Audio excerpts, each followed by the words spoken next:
Assalamualaikum warahmatullahi wabarakatuh. Alhamdulillahirrabbilalamin. Wassalatu wassalamu ala ashrafil anbiya'i wal mursalin wa ala alihi wa sahbihi ajma'in, amma ba'du. Pertama-tama marilah kita panjatkan puji dan syukur atas kehadiran Allah Subhanahu wa taala yang telah memberikan rahmat iman, nikmat Islam kepada kita sehingga kita bisa berkumpul pada kesempatan kali ini. Salawat berangkaikan salam kita kirimkan kepada Nabi besar Muhammad sallallahu alaihi wasallam dengan mengucapkan Allahumma shalli ala sayyidina Muhammad wa ala ali sayyidina Muhammad. Alhamdulillah teman-teman, kita bertemu lagi pada episode kali ini di podcast Bidasari. Dan alhamdulillah sekarang kita akan membahas tentang Maulid Nabi, yang pada kesempatan kali ini kita telah dihadiri oleh Ustadz kita. Beliau adalah pimpinan Pondok MTI Kapau, Ustadz Ilham Afriyadi. Mungkin Ustadz, untuk kami bisa memahami apa itu maulid, kenapa kita harus merayakan maulid itu Ustadz, kami meminta penjelasan dan terima kasih banyak Siti. Assalamualaikum warahmatullahi wabarakatuh. Alhamdulillah nahmaduhu wa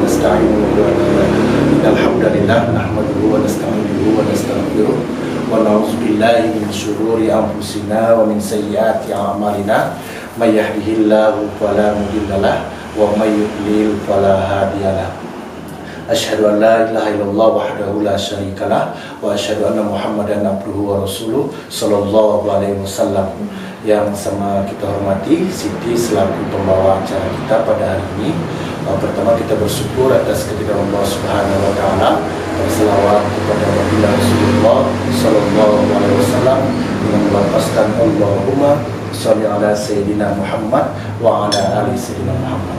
Di dalam kitab Sirah Nabawiyah Siti, yaitu kitab Sirah Nabawiyah itu artinya adalah bagaimana sejak dilahirkan sampai beliau wafat kembali, diterangkan dalam kitab Sirah Nabawiyah, dan pada hari ini dikenal dengan Maulid Nabi baginda Rasulullah sallallahu alaihi wasallam.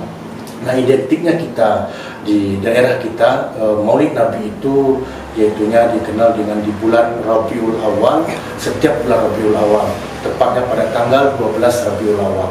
Nah, kenapa kita perlu yang namanya Maulid Nabi? Nah, di dalam kitab Sirah Nabawiyah itu mengatakan bahwasanya dari mulai baginda Rasulullah kita lahir sampai mereka balik berakal dan bisa kembali berdakwah di umur 40, kemudian di umur 60 beliau wafat. Nah, di situ sangatlah menjadi besar, menjadi suri tauladan bagi kita selaku umat-umat beliau di zaman pada hari ini. Nah, kalau kita hitung abadnya, kita sudah 15 abad generasi kita pada hari ini, termasuk generasi akhir zaman, yaitunya sudah 16 abad yang lalu yang dibawa oleh baginda Rasulullah mengembangkan agama Islam kita. Nah, karena bagaimana baginda Rasulullah itu dijadikan sebagai dirayakan maulid, dikenal dengan Maulid Nabi kelahiran beliau. Artinya apa? Inilah yang bisa menjadi batu pijakan bergenerasi. Karena apa? Kepemimpinan baginda Rasulullah itu adalah pemimpinan yang sangat ramah kepada masyarakatnya dan bisa ditauladani bagi umat-umatnya. Sebagaimana Allah mengatakan dalam firman-Nya di dalam surah Al-Ahzab ayat 21, Allah berfirman, apa kata Allah? A'udzubillahi minasyaitonirrajim. Laqad kana lakum fi Rasulillahi uswatun hasanah. Artinya apa? Sesungguhnya di diri Rasul itu ada uswah. Artinya ada tauladan yang memiliki nilai yang bisa menjadi batu pijakan bagi umatnya. Ini salah satunya dalam rangka mengingat kembali perjuangan beliau, yaitu selama 23 tahun baginda Rasulullah kita itu berdakwah, yaitunya tidak mulus-mulus saja. Kalau bahasa generasi muda pada hari ini, artinya tidak begitu lancar. Artinya dari hal-hal ketika itu sudah ada yang namanya fanatik berdakwah, berfanatik dalam rangka menyembah patung, berhala, api-apian, percaya kepada dukun dan segala macam. Baginda Rasulullah menjadi Rasul di kala itu. Nah, jadi baginda Rasulullah kita ini selama ditugaskan menjadi Nabi dan Rasul itu di dalam kitab Sirah Nabawiyah, yaitu lamanya 23 tahun. Nah 23 tahun itu terbagi dari 2 gelombang atau fase namanya. Yang pertama, fase pertama berdakwah di kota Makkah selama 13 tahun.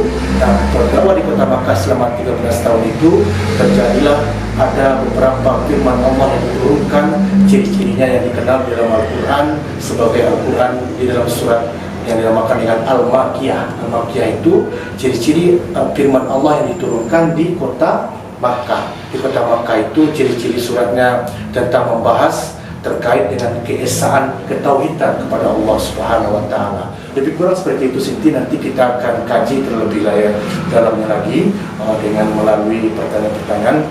Kita silakan ke Siti.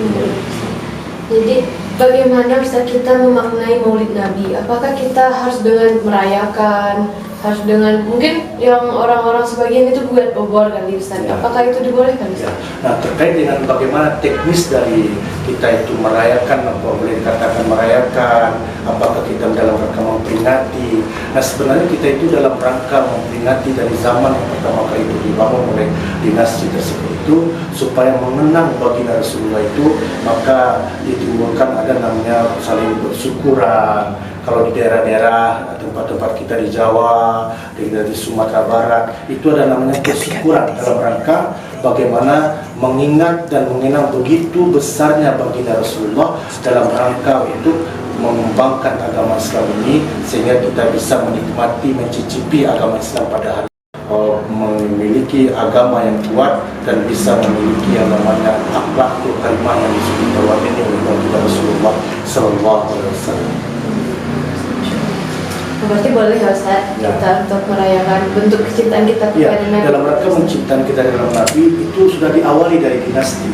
Dinasti ketika itu di zaman kalangan dinasti, dan dinasti itu sudah dalam rangka kerisauan di kala itu kalau kita membaca sejarah, karena sudah mulai pudarnya spiritnya bagaimana baginda Rasulullah dalam rangka mentauladani beliau. Nah, karena Ustaz tadi masih generasi muda ya Ustaz. Dalam pandangan Ustaz, sifat Rasul yang udah hilang dalam jiwa anak muda sekarang itu apa? Nah, sifat baginda Rasulullah itu yang sudah ditorehkan dalam kitab Sirah Nabawiyah itu, nah ini menjadi batu pijakan bagi kita, apalagi terutama kepada pemimpin-pemimpin kita. Kalau sudah kita sifat yang 4 ini, insya Allah pemimpin pun menjadi pemimpin yang seperti yang dikatakan oleh baginda Rasulullah, yaitu kullukum ra'in wa kullukum mas'ulun an ra'iyatihi. Tiap-tiap pemimpin itu adalah diminta pertanggungjawabannya, yang sejatinya pemimpin tadi adalah memiliki sifat sidik tadi. Di baginda Rasulullah itu memiliki sifat sidik, artinya sidik itu jujur. Berarti semua pemuda kita sebagai generasi muda Islam sebenarnya kita perlu yang namanya jujur tadi, itu harga mati. Artinya integritas kita pada hari ini yang akan melanjutkan generasi-generasi tadi. Kalau di istilah kita itu ada generasi lansia. Lansia itu artinya lanjut usia. Di generasi lanjut usia tadi itu nanti akan habis dia pasirnya. Paling tinggi itu kalau baginda Rasulullah kita umurnya 63 gitu kan. 63 itu, nah itu tidak akan jauh lebihnya dari 63. Jadi generasi muda saat sekarang inilah yang melanjutkan dakwah-dakwah yang ditinggalkan oleh orang tua kita. Maka dari itu kalau sifat sidik yang disifati oleh baginda Rasulullah ini kita tanamkan dari generasi muda Islam kita, insya Allah akan menjadi lahirlah pemimpin-pemimpin nanti, minimal pemimpin rumah tangga. Dan kira yang lebih bagus sekali dari sifat baginda Rasulullah itu adalah amanah. Amanah itu artinya dapat dipercaya. Di baginda Rasulullah itu dalam rangka memperingati namanya Maulid Nabi namanya, yang bisa kita tanamkan di masyarakat kita pada hari ini, khususnya kalangan muda, bagaimana bisa mengamanahkan dirinya masing-masing. Artinya apa? Kalau kita dipercayakan, kalau generasi muda di perkuliahan contohnya kan sebagai apakah kosma kalau istilahnya dulu, atau sebagai lembaga-lembaga organisasi lain. Nah kalau ada yang namanya yang amanah di sejati tadi, itu sudah bisa mencerminkan bagaimana kita bisa sebagai pemuda yang memiliki integritas yang baik tadi dengan amanah tadi. Baginda Rasulullah saja di umur 60 sudah dipercayakan dan diakui oleh masyarakat Makkah di kala itu, yaitunya sebagai Al-Amin yang dapat dipercaya. Karena apa? Dipercayakan dengan memelihara kambing di kala itu. Di kambing-kambing orang Makkah itu baginda Rasulullah lah yang menjadi pengembalanya di kala itu di umur 6 tahun ketika itu. Artinya apa? Yang diamanah tadi itulah yang ciri-ciri khas karakter sebagai umatnya baginda Rasulullah Sallallahu Alaihi Wasallam. Nah, kemudian yang lebih menarik lagi di zaman kekinian itu adalah yang namanya adalah tabligh. Sifat baginda Rasulullah itu tabligh. Sebenarnya kalau pemuda kita, remaja kita cinta yang namanya dan memahami sifat-sifat Rasulullah tadi, tabligh itu artinya menyampaikan. Nah, setelah kita mengetahui baik itu pembelajaran mungkin dari SD, kita dapat ilmu dari sanawiyah, dari madrasah sanawiyah, aliyah, kalau di umumnya SMP, SMA, dan bangku perkuliahan. Nah, kalau kita ada beberapa kebaikan keilmuan, maka kita sampaikan kepada saudara-saudara kita yang tidak mengerti ilmu tadi. Itu namanya tabligh. Juga kita Rasulullah itu bisa berdakwah, cuma beliau juga menyampaikan hal-hal yang baik dan mengurangkan hal-hal yang namanya yang tidak baik tadi. Jadi generasi muda kita kalau mau itu baik, dapat informasi atau keilmuan yang kita miliki, maka sampaikan kepada teman-teman kita yang mungkin belum ada mendapati keilmuannya. Dan begitu kata Rasulullah mengatakan juga dalam hadisnya, apa kata Rasulullah, bahwasanya umatku yang sebenarnya adalah kata baginda Rasulullah dalam sabda beliau, khairun nas anfa'uhum linnas. Sebaik-baik manusia adalah mengingatkan kepada manusia lainnya. Sebaik-baik manusia adalah menolong umat manusia lainnya. Nah, kemudian yang lebih baik sekali lagi, yang lebih bagus sekali maknanya adalah sifat Rasulullah yang keempat itu, di samping tadi tabligh, kemudian adalah patonah. Patonah itu artinya berani dalam rangka untuk mengetahui bagaimana dari tabligh tadi, bahwasanya tabligh menyampaikan. Kalau patonah terkait dengan bagaimana kita melakukan hal-hal terkait dengan sifat-sifat Rasulullah SAW. Itu mungkin kira-kira seperti yang bisa kita jelaskan dan kita tafsirkan secara singkat. Ini soal nanti di lain waktu kita akan membahas terkait dengan beberapa hal. Seperti yang telah kita ketahui juga, kami mungkin dan teman-teman semua, dan dengan itu apa nasihat utama atau pesan Ustaz kepada kami itu? Ya, jadi kalau pada saat ini kita sebenarnya dulu pernah juga, kalau dalam undang-undang kita masih pemuda juga sebenarnya. Kita itu dulu tahun 2018 menjadi ketua umum BKPRI namanya di Kota Bukit Tinggi, Badan Komunikasi Remaja Masjid Kota Bukit Tinggi.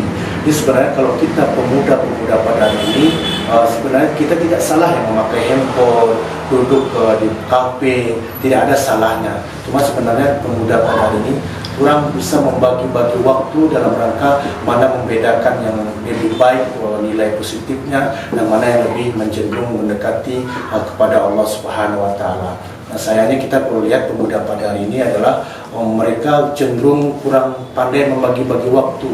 Artinya larut dengan suatu persoalan. Nah, persoalan itulah habis waktu kita. Karena kata baginda Rasulullah mengatakan, yang dikatakan umatku yang beruntung itu, kata baginda Rasulullah, adalah umat yang pandai membagi waktunya dan pandai memanfaatkan waktunya. Silihnya bergantinya hari, bulan, bahkan tahun adalah umatku yang pandai. Bagaimana pandainya tadi, yaitunya selalu mendekatkan diri kepada Allah.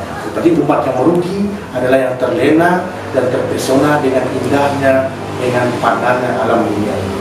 Itu Insya Allah. Dengan penjelasan Ustaz tadi, semoga kita sama-sama bisa menumbuhkan rasa cinta kepada Nabi Muhammad SAW dan bisa menjadikan kajian Ustaz tadi sebagai acuan ke dalam diri kita kalau kita harus mengenal sosok Nabi Muhammad. Mungkin sekian Ustaz, terima kasih banyak atas waktu Ustaz, dan kepada teman-teman semua terima kasih telah bertahan sejauh ini. Saya Siti Zahriat pamit undur diri. Sekian, terima kasih. Assalamualaikum warahmatullahi wabarakatuh.